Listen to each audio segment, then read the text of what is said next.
c'est une légende de la chanson française qui vient de nous quitter. Le 4 juin 2025, Nicole Croisille s'est éteinte à Paris à l'âge de 88 ans, des suites d'une longue maladie.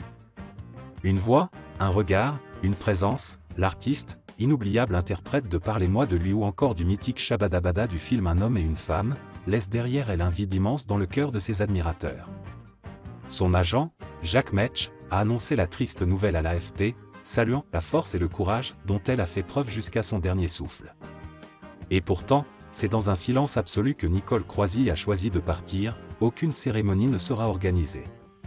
Une volonté ferme, pas d'obsèques publiques alors que les hommages affluent sur les réseaux sociaux et dans les médias, une décision bouleverse les fans, aucune cérémonie ne sera tenue en son honneur. Selon les souhaits de l'artiste, il n'y aura aucune cérémonie, a précisé son agent. Une volonté claire, assumée, que certains interpréteront comme un ultime acte de modestie ou une envie de cohérence avec sa pudeur naturelle. Loin du tumulte médiatique, Nicole Croisille a voulu disparaître dans l'intimité, comme on éteint doucement la lumière d'une scène après la dernière réplique. Selon des informations de Pure People, il s'agirait d'une crémation organisée dans la stricte intimité familiale. Les fans, eux, devront se contenter du souvenir, de la voix, de l'héritage. Une voix inoubliable. Nicole Croisille, c'est plus de 60 ans de carrière. Une femme au parcours unique, entre chansons, théâtre et comédie musicale. Elle fut cette voix sensuelle et grave que le public a tout de suite reconnue. Elle a chanté l'amour, la solitude, la liberté, avec une intensité rare. Elle restera notamment à jamais la voix de Shabadabada, le générique culte de Un homme et une femme de Claude Lelouch. Un moment de cinéma devenu éternel. Et pourtant, jusqu'en 2019, Nicole Croisille continuait de monter sur scène. On l'a retrouvée dans N'écoutez pas, mesdames. De Sacha Guitry, au théâtre de la Michaudière.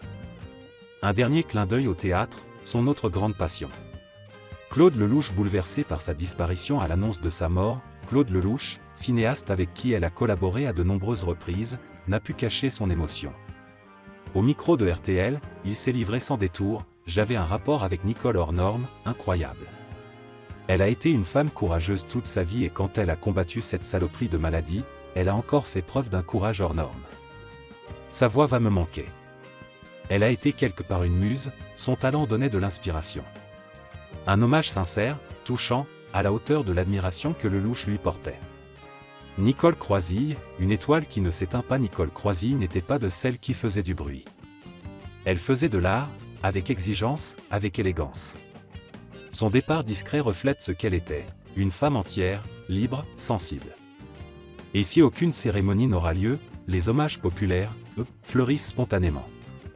Les chansons sont réécoutées, les films redécouverts, et les souvenirs partagés avec émotion.